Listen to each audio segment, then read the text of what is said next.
Hi friends, దండాలు. రాబోయే మహాశివరాత్రి పండుగ సందర్భంగా అతి ప్రాచీనమైన 11వ శతాబ్దం కాలం నాటి శ్రీ సిద్ధలింగేశ్వర స్వామి దేవాలయంలో రాబోయే 14వ తారీఖున ఇంకా 16వ తారీఖు ఉదయం వరకు ఇక్కడ అద్భుతమైన సాంస్కృతిక కార్యక్రమాలు జరుగుతాయి. ఇక్కడ ఏమేమి కార్యక్రమాలతో జరుగుతాయనేది పెద్దలను అడిగి తెలుసుకుంటూ ఉన్నాము.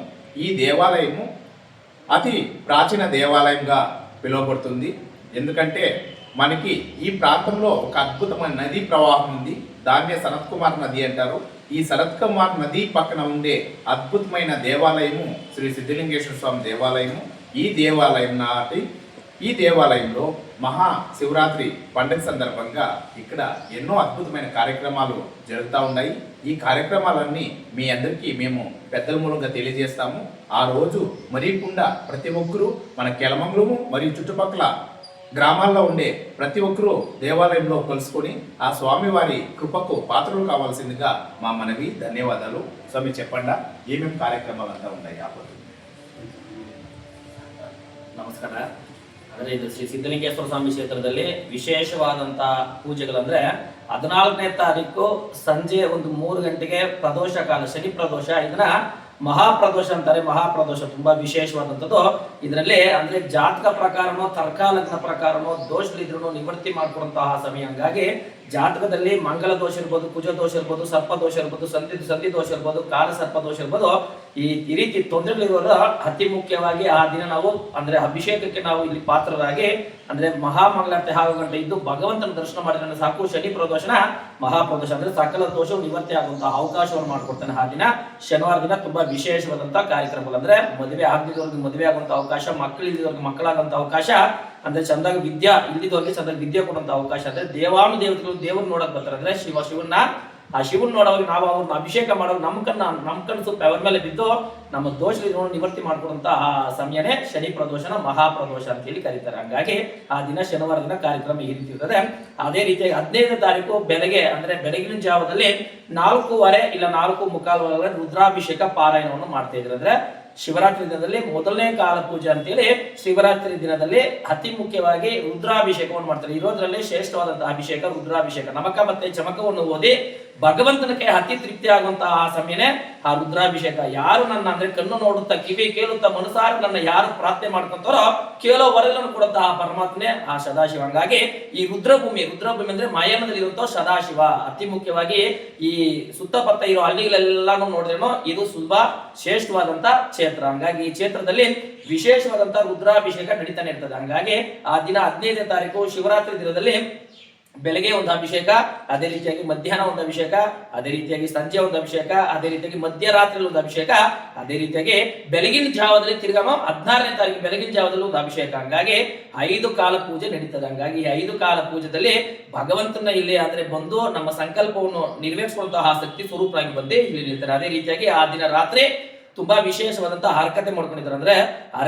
ಅಂದ್ರೆ ಹರಕತೆ ಮಡಗಿರೋರು ಬಂದು ಅತಿ ಮುಖ್ಯವಾದಂತ ರತ್ನಕುಮಾರ ಸ್ವಾಮಿ ಅವರ ಮುಖಾಂತರ ಇಲ್ಲಿ ಬಂದು ಅಂದ್ರೆ ಆ ದಿನ ಶಿವರಾತ್ರಿ ದಿನದಲ್ಲಿ ತುಂಬಾ ವಿಶೇಷವಾದಂತಹ ಹರಕತೆ ಮಾಡ್ತಾರೆ. ಅಂದ್ರೆ ಆ ದಿನ ನಾವು ರಾತ್ರಿ ಜಾಗರಣೆ ಇರಬೇಕು. ಜಾಗರಣೆ ಇದ್ದು ಬೆಳಗಿನ ಜಾವದಲ್ಲಿ ಅಭಿಷೇಕ ಆಗಿ ದರ್ಶನ ಮಾಡಿಕೊಂಡು ಆ ದಿನ ಸಂಜೆ ಚುಕ್ಕೆ ಅಂದ್ರೆ ನಾವು ಏನ್ ಮಾಡ್ತೀವಿ, ಜಾಗರಣೆ ಆಗಿದ ತಕ್ಷಣ ಮಲಗ್ಬಿಡ್ತೀವಿ. ಅಂದ್ರೆ ಮಲಗಬಾರ್ದು. ಅಂದ್ರೆ ನೆಕ್ಸ್ಟ್ ದಿನ ರಾತ್ರಿ ಚುಕ್ಕೆ ನೋಡಿನೇ ಮಲಗ್ಬೇಕು. ಹಂಗಾಗಿ ಅದನ್ನ ಮಾಡಿದ್ರೇನೆ ಇದನ್ನ ಪರಿಫಲ ಬಂದು ನಾವು ಕೋರುವಂತ ವರಗಳನ್ನು ಕೊಡುವಂಥದ್ದು. ಹಂಗಾಗಿ ಇಲ್ಲಿ ಬರೋ ಭಕ್ತರಿಗೆ ಭಗವಂತನ ಇಚ್ಛೆಯಿಂದ ಸಿದ್ಧಲಿಂಗೇಶ್ವರ ಸ್ವಾಮಿ ಅವರ ಆಶೀರ್ವಾದ ಎಲ್ಲರಿಗೂ ಸಿಕ್ಲಿ ಅಂತೇಳಿ ಈ ಮಾತು ಕೊಟ್ಟಿರಂತ ನಮ್ಮ ದಂಡಾಲ ಅವರಿಗೆ ಅವರು ಇದಕ್ಕಾಗಿ ನಮಸ್ಕಾರವನ್ನು ಮಾಡ್ಕೊಂತೀನಿ.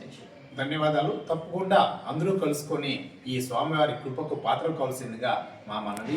జై తెలుగు తల్లి, జై భారత్ మాత. ధన్యవాదాలు.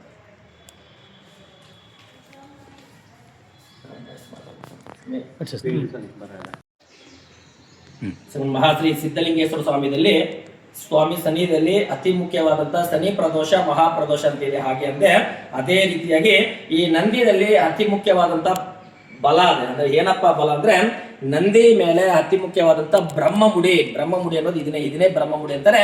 ಈ ಸ್ಥಳ ಅತಿ ಮುಖ್ಯವಾದಂತ ಸ್ಥಳ. ಅಂದ್ರೆ ಈ ಬ್ರಹ್ಮ ಮುಡಿ ಇರೋದು ಬಂದು ಯಾವ ಸಮಯದಲ್ಲಿ ಆಗ್ತಾರೆ ಅಂದ್ರೆ ಜಂಜ್ವಾರ ಹಾಕೋಣವಾಗಿ ಬ್ರಹ್ಮ ಮುಡಿ ಆಗ್ತಾರೆ.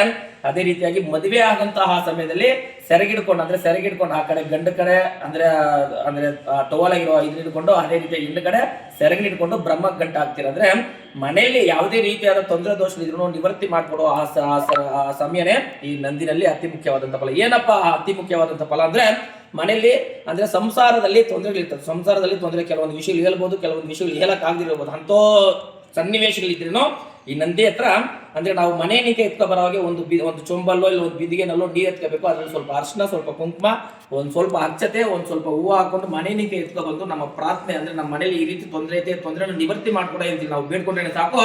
ನಂದಿ ಈ ಮೂತಿ ನಿಂಕ ಹಂಗೆ ನಾವು ಎರ್ಕೊಂಡು ಬ್ರಹ್ಮಮುಡಿ ಮೇಲೆ ಬಿಟ್ಟು ಹಂಗೆ ತೋಕೆ ಹತ್ರ ಪೂರ್ತಿ ನೀರು ಬಿಟ್ಟು ಅನಂತರ ಬ್ರಹ್ಮಮುಡಿ ಮುಟ್ಟಿ ನಮಸ್ಕಾರ ಮಾಡಿ ನಂದಿ ದೂರದಲ್ಲಿ ಸದಾಶಿವನನ್ನು ದರ್ಶನ ಮಾಡ್ಕೊಂಡ್ರೆ ಸಾಕು. ಅತಿ ಮುಖ್ಯವಾದಂತ ಮನೇಲಿರೋ ಆ ಚಿಕ್ಕ ಪ್ರಾಬ್ಲಮ್ಸ್ ಎಲ್ಲ ನಿವೃತ್ತಿ ಮಾಡ್ಕೊಡುವಂತಹ ಶಕ್ತಿ ಸ್ವರೂಪನಾಗಿ ಬಂದಿರ್ತಾನೆ. ಹಾಗಾಗಿ ಈ ವಿಷಯ ಭಕ್ತರಿಗೆ ತಲುಪಿಸ್ಬೇಕನ್ನೋದು ನನ್ನ ಆಸೆ. ಅದೇ ರೀತಿಯಾಗಿ ನಮ್ಮ ದಂಡಾಲ್ ಅವ್ರ ಕಡೆಯಿಂದ ಬಂದು ಈ ವಿಷಯನ ನಿಮ್ಗೆ ತಲುಪಿಸ್ಕೊಡಂತ ಅಂದ್ರೆ ಈ ಲೋಕಕ್ಕೆ ತಲುಪಿಸ್ಕೊಡಂತ ಆ ಮಾರ್ಗವನ್ನು ಅವ್ರನಿಕ ನಮ್ಗೆ ನಡೀತದೆ. ಹಾಗಾಗಿ ಅವ್ರಿಗೂ ಒಂದು ಧನ್ಯವಾದ. ಶ್ರೀ ಗುರುಭ್ಯೋ ನಮಃ. ಶ್ರೀ ಸಿದ್ಧಲಿಂಗೇಶ್ವರ ಸ್ವಾಮಿ ಕ್ಷೇತ್ರದಲ್ಲಿ ಮಹಾಶಿವರಾತ್ರಿ ದಿನದಲ್ಲಿ ಅತಿ ಮುಖ್ಯವಾದಂತಹ ಅಪ್ಪನಿಗೆ ಅಭಿಷೇಕ ಮಾಡಿರ್ತಂದ್ರೆ ಸದಾಶಿವನಿಗೆ ಸಿದ್ಧಲಿಂಗೇಶ್ವರನಿಗೆ ಅಭಿಷೇಕ ಮಾಡಿರುವಂತ ಭಸ್ಮ ಪ್ಯಾಕೆಟ್, ಅದೇ ರೀತಿಯಾಗಿ ರುದ್ರಾಕ್ಷಿ, ಪಂಚಮುಖ ರುದ್ರಾಕ್ಷಿಯನ್ನು ಅವರಿಗೆ ಅಭಿಷೇಕ ಮಾಡಿರುವಂತ ಮಡಿಗಿರುವಂತಹ ರುದ್ರಾಕ್ಷಿ, ಅದರಲ್ಲಿ ಕಲ್ಕಂಡು, ಒಂದು ಖರ್ಜೂರ, ಅದೇ ರೀತಿಯಾಗಿ ಭಸ್ಮ ಪ್ಯಾಕೆಟ್, ಅಪ್ಪಂದಿರೋ ಫೋಟೋನು ನಂದಿರೋ ಫೋಟೋನು ಒಂದು ಭಸ್ಮ ಪ್ಯಾಕೆಟ್, ಅದೇ ರೀತಿಯಾಗಿ ಪಂಚಮುಖ ಇರುವಂತ ರುದ್ರಾಕ್ಷಿ, ಅದ್ರ ಜೊತೆಗ ಶಿವದಾರ ಅಂದ್ರೆ ರುದ್ರಾಕ್ಷಿ ಮಾತ್ರ ಕೊಟ್ಟರೆ ಪಕ್ಕೆ ಎತ್ಕೊಂಡ್ಬಿಡ್ತಾರೆ ಅಂತ ಹೇಳ್ಬಿಟ್ಟು ಅದ್ರ ಜೊತೆಲಿ ದಾರನು ಸೇರಿಸಿ ಬರುವಂತ ಭಕ್ತರಿಗೆ ದರ್ಶನ ಮಾಡ್ಕೊಂಡಾಗ ಪ್ರಸಾದವಾಗಿ ಇದನ್ನು ಕೊಡ್ತೀವಿ. ಅದನ್ನ ತಕೊಂಡು ಅತಿ ಮುಖ್ಯವಾಗಿ ಮಕ್ಕಳನಿಕ, ಚಿಕ್ಕವರ್ನಿಕ, ದೊಡ್ಡವ್ರ ಗಂಟ ಕಟ್ಕೊಂಡು ಅನುಕೂಲವನ್ನು ಪಡಿಬೋದು. ಅವ್ರು ಏನ್ ಅನ್ಕೊಂತಾರೋ ಅದನ್ನ ನೆರವೇರಿಸಿಕೊಡುವಂತ ಆಸಕ್ತಿ ಸ್ವರೂಪವಾಗಿರ್ತಾನೆ. ಈ ಕ್ಷೇತ್ರ ತುಂಬಾ ಮುಖ್ಯವಾಗಿ ಯಾವುದೇ ರೀತಿಯಾದ ದೋಷಗಳಿದ್ರು ನಿವೃತ್ತಿ ಮಾಡ್ಕೊಡುವಂತ ಕ್ಷೇತ್ರ, ರುದ್ರಭೂಮಿ ಇರುವಂತ ಕ್ಷೇತ್ರ. ಈ ಕ್ಷೇತ್ರ ಅತಿ ಮುಖ್ಯವಾದಂಥದ್ದು. ಈ ಸ್ಥಳದಲ್ಲಿ ರುದ್ರಾಭಿಷೇಕ ಅನ್ನೋದು ತುಂಬಾ ಶ್ರೇಷ್ಠ. ನಾವು ರುದ್ರಾಭಿಷೇಕ ಮಾಡಿದ್ರೇನೆ ಸಾಕು ಸಕಲ ದೋಷವು ನಿವೃತ್ತಿ ಆಗುವಂತ ಅವಕಾಶವನ್ನು ಮಾಡ್ಕೊಡ್ತಾನೆ ಆ ತಂದೆ. ಹಾಗಾಗಿ ಶಿವರಾತ್ರಿ ದಿನದಲ್ಲಿ ಮರಿದಿರ ಪ್ರಸಾದವನ್ನು ಪಡಿರಿ. ಇದು ಅಂದ್ರೆ ನಮ್ಮ ದಂಡಾಲನ್ನ ಅವ್ರ ಕಡೆ ಈ ಮುಖಾಂತರ ನಿಮ್ಗೆ ಈ ರುದ್ರಾಕ್ಷಿಯನ್ನು ನಿಮ್ಗೆ ಅಂದ್ರೆ ಕೊಡುವಂತ ಅವಕಾಶವನ್ನು ಅವ್ರು ಅಂದ್ರೆ ಅವರ ವಿಡಿಯೋ ಮೂಲಕ ಎಲ್ಲರಿಗೂ ತಲುಪಿಸ್ತಾ ಇದ್ದಾರೆ.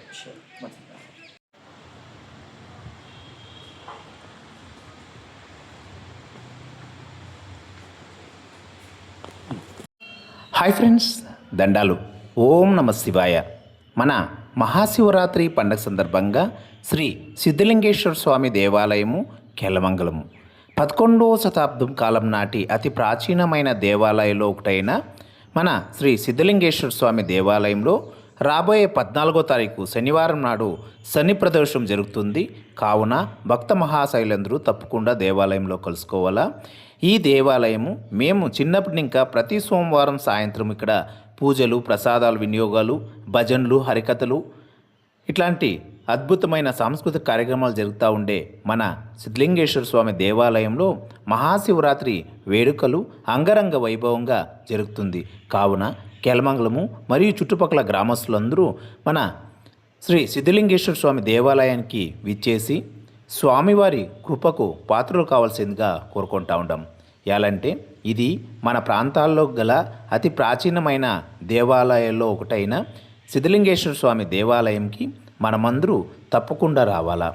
మహాశివరాత్రి వేడుకలు అంగరంగ వైభవంగా పొద్దున్నే 5 గంటల ఇంకా కోడిగుజ్జాంకే ప్రారంభమై మరుసటి రోజు కోడిగుజ్జాం వరకు సాంస్కృతిక కార్యక్రమాలు జరుగుతాయి. ఈ కార్యక్రమాల్లో అందరికీ ఇదే మా ఆహ్వానం. తప్పకుండా అందరూ కలుసుకోవాల్సిందిగా మా మనవి. జై తెలుగు తల్లి, జై భారత్ మాత. మీ హాయ్ ఫ్రెండ్స్, దండాలు, ధన్యవాదాలు.